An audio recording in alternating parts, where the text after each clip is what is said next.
दोस्तों, क्या आपने कभी सोचा है कि ग्लोबल ट्रेड वॉर्स और टैरिफ के बीच में एक सिंपल सा प्रोडक्ट आपके घर तक कैसे पहुंचता है?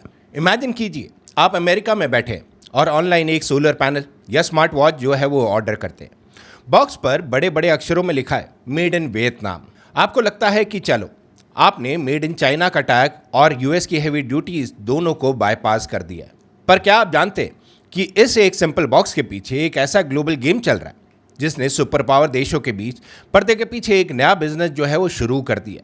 इसको कहते हैं दी टैरिफ लॉन्ड्री। और इस बिजनेस का सबसे बड़ा खुलासा किया प्रेसिडेंट ट्रंप के एक ट्रेड एडवाइजर पीटर नवारो ने एक बहुत ही बड़ी और शॉकिंग स्टेटमेंट दिया था जो पूरे गेम को समझने के लिए काफी है।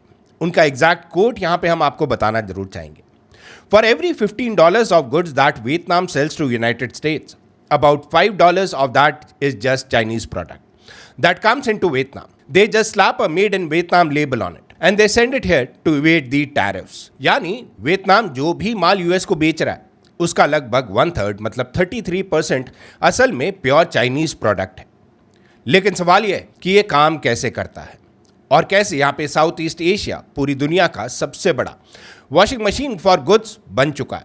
चलिए इस पूरे सच को आज डिकोड करते हैं इस वीडियो में, जहां पे हम लोग बात करेंगे कैसे टैरिफ से यहाँ पे चाइना अपने आप को बचा रहा है। एंड उसके लिए हम चलते हैं सबसे पहले सेगमेंट में। इस सेगमेंट का नाम है द ट्रांसशिपमेंट शेल।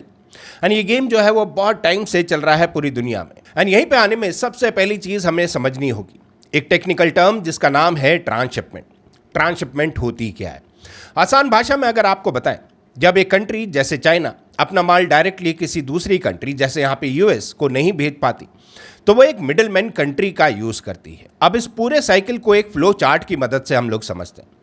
कोई सामान जो है वो यहाँ पे चाइना में बना, वो रॉ मटेरियल बने, वो कंपोनेंट जो है वो यहाँ पे बने, उसको वहाँ से भेज दिया गया टू वियतनाम। वियतनाम में जैसे ही उनके पास वो सामान आया, वो प्रोडक्ट आए, वहाँ पे उनके ऊपर जो है वो लेबल लगा दिया गया। लेबल जो है वो स्वैप कर दिया गया, मेड इन चाइना से मेड इन वियतनाम कर दिया गया। एंड वियतनाम से वो सामान चला गया टू यूएस, जहाँ पे इंपोर्ट करा गया उसे एज मेड इन वियतनाम।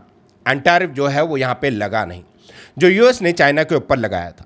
इस पूरे गेम में प्रोडक्ट पर कोई रियल वैल्यू एडिशन नहीं होती है, आपको ये समझना ज़रूरी है। चाइना के मेगा सिटी से सोलर मॉड्यूल जो है वो चलते हैं, वियतनाम के पोर्ट्स पर आते हैं, वहाँ पर उन पर सिर्फ धूल मिट्टी साफ कर दी जाती और फिर एक नया स्टिकर चिपका कर उन्हें यूएस के बॉर्डर के अंदर घुसा दिया जाता है। और ये सिर्फ सोलर पैनल तक लिमिटेड नहीं है, बहुत सारे ऐसे प्रोडक्ट हैं जिनके ऊपर ये सेम चीज़ें जो है वो हो रही। आज हमारे डेटा सेंटर्स को चलाने के लिए जो हैवी ड्यूटी एआई ट्रांसफॉर्मर्स और स्टील इंपोर्ट चाहिए, उनका भी यही हाल है। डायरेक्ट चाइना से आने वाले स्टील पर यूएस ने 50% तक टैरिफ लगाया, तो अचानक वियतनाम और थाईलैंड से यूएस के लिए स्टील एक्सपोर्ट्स रॉकेट की तरह ऊपर चले गए। ये कोई कोइंसिडेंस नहीं है, ये है दी टैरिफ डिटॉर। अब यहाँ पे चलते हैं दी सेकंड सेगमेंट। एंड इस सेगमेंट में हम लोग समझेंगे दी 40% पेनल्टी ट्रैप। एंड ये समझना आपके लिए इंपॉर्टेंट है बिकॉज ये चोरी जो है वो पकड़ी जाती है। जैसे कि काफ़ी लोग बोलते हैं चोरी जो है वो ज़्यादा दिन तक छुप नहीं सकती। एग्जैक्टली वही चीज़ यहाँ पे चाइना के साथ भी हुई। जुलाई 2025 में ट्रंप 2.0 एडमिनिस्ट्रेशन में एक बहुत एग्रेसिव वेपन यूज़ किया। उन्होंने वियतनाम और बाकी साउथ ईस्ट एशियन कंट्रीज़ को साफ धमकी दे दी, या तो चोरी को रोको या फिर 46% तक यूनिवर्सल रेसिप्रोकल टैरिफ वो झेलने के लिए आप लोग तैयार हो जाओ। इस फाइनेंशियल थ्रेट के बाद घबराकर वियतनाम ने यूएस के साथ एक हिस्टोरिक अग्रीमेंट जो है वो साइन भी किया। इस नए फ्रेमवर्क के मुताबिक टैरिफ को 2 हिस्सों में बांट दिया गया। पहला, अगर कोई प्रोडक्ट जेन्युइन तरीके से वियतनाम में बना है तो उस पर स्टैंडर्ड टैरिफ जो है वो लगेंगे विच वॉज 20%। बट यहाँ पर दूसरा एंगल भी था, लेकिन अगर कोई प्रोडक्ट ट्रांसशिपमेंट यानी बाईपास रूट से आया तो उस पर लगेगा एक मैसिव 40% फ्लैट पेनल्टी टैरिफ। आप इस टेबल को देखिए और इससे आपको पूरा गेम जो है वो समझ में आ जाएगा। यहाँ पे हम लोग बात करते हैं कंट्री ऑफ ओरिजिन की, कौन सी कंट्री में कौन सा प्रोडक्ट यहाँ पे बना है। यहाँ पे स्टैंडर्ड यूएस टैरिफ रेट जो है वो लगेंगे, बट उसी के साथ अगर कोई ट्रांसशिपमेंट हुई वहाँ पे आपको पेनल्टी जो है वो देनी पड़ेगी। एंड यहाँ पे चाइना जो है वो डायरेक्ट इम्पैक्ट होता है। अप टू 55% यहाँ पे टैरिफ जो है वो वियतनाम से लिया जाएगा जो कि जेन्युइन प्रोडक्ट के ऊपर है, बट उसी के ऊपर 20% वियतनाम में लगा जाएगा जो यहाँ पे ट्रांसशिपमेंट के थ्रू आ रहा है, प्लस यहाँ पे 40% और penalty.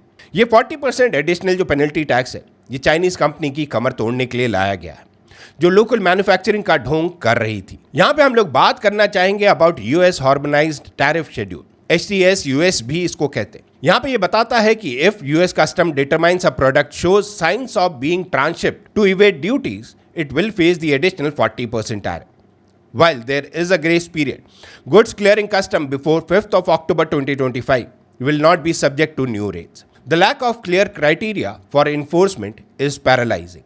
Long-term decision is in making. अब बात करते हैं इस वीडियो के थर्ड सेगमेंट की, जहां पे हम बात करेंगे द सब्सटैंशियल ट्रांसफॉर्मेशन रूल, जहां पे आप लोग भी कंफ्यूज हो रहे होंगे, आप लोग भी एक सवाल जो है वो पूछ रहे होंगे कि यहाँ पे यूएस कस्टम को कैसे पता चलता है कि कौन सा माल जो है वो कौन से देश में यहाँ पे बना है, वो कौन सा सामान जो है वो यहाँ पे ट्रांसशिपमेंट के थ्रू वियतनाम से लाया जा रहा है। इसके लिए उन्होंने लगाया एक सब्सटैंशियल ट्रांसफॉर्मेशन रूल। पहले सिर्फ बिल को लैंडिंग देखकर माल को पास कर दिया जाता था, पर अब नहीं। अब रूल्स ओरिजिन के मुताबिक अगर आप किसी प्रोडक्ट पर मेड इन वियतनाम का टैग चाहते हैं तो उस फिनिश प्रोडक्ट की टोटल वैल्यू का एटलीस्ट 30 to 50% वैल्यू जो है वो एडिशन होना चाहिए इन दी लोकल फैक्ट्री जो यहाँ पे वियतनाम में बनी है। चलिए एक छोटा सा रियल एग्जाम्पल आपको हम यहाँ पे समझाते हैं।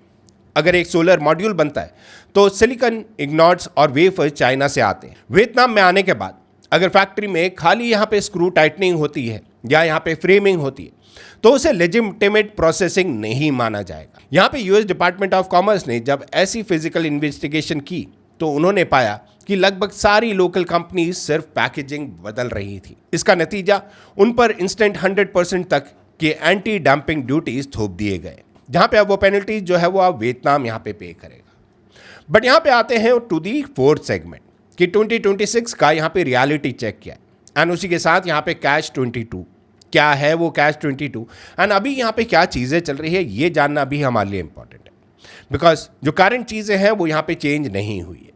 बट अब बात करते हैं आज की, यानी मई 2026 की। अब ये फाइट सिर्फ मैनुअल कस्टम ऑफिसर्स तक लिमिटेड नहीं है। वेस्टर्न रेगुलेटर्स अब AI पावर्ड कंप्लायंस टूल और ब्लॉकचेन ट्रेसेबिलिटी का यूज़ कर रहे हैं।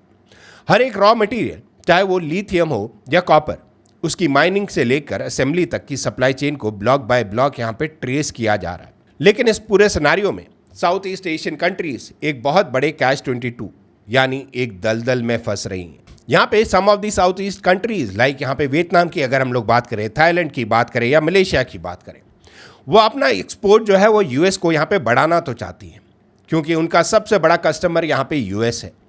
लेकिन इसी के साथ उन्होंने एक सस्ता रॉ मटेरियल और एक इंटरमीडिएट कंपोनेंट जो उनको सिर्फ और सिर्फ चाइना से मिलता है, अगर वो चाइना से इंपोर्ट बंद करते हैं तो उनकी अपनी फैक्ट्री जो है वो भी यहाँ पे ठप हो जाएंगी। और अगर वो चाइना से रॉ मटेरियल लेते हैं तो यूएस यहाँ पे टैरिफ लॉन्ड्री का थप्पा लगाकर उनके एक्सपोर्ट्स को ब्लॉक कर सकता है। तो यहाँ पे जो साउथ ईस्टर्न कंट्रीज है वो अब यहाँ पे फंस चुकी है। दोस्तों, ग्लोबल फ्री ट्रेड का सपना हमने जो 90s में देखा था वो अब पूरी तरह खत्म हो चुका है। हम एक ऐसी फ्रेगमेंटेड दुनिया में एंटर हो चुके हैं जहाँ सप्लाई चेन को एफिशिएंट नहीं बल्कि जियोपॉलिटिकल टर्म में कंप्लायंट होना पड़ेगा। आपको क्या लगता है, क्या वियतनाम और मेक्सिको यूएस के स्ट्रिक्ट पेनल्टी ट्रैप से बच पाएंगे या फिर चाइना कोई नया लूप होल जो है वो ढूंढ निकालेगा? अपने व्यूज को नीचे कमेंट में जरूर लिखिएगा। वाइड वर्ल्ड में ऐसी ही डीप डाइव इन्वेस्टिगेशन, फाइनेंस और जियोपॉलिटिकल वीडियोस देखने के लिए इस चैनल को सब्सक्राइब करना बिल्कुल भी मत भूलिए। मिलते हैं अगली वीडियो में। जय हिंद।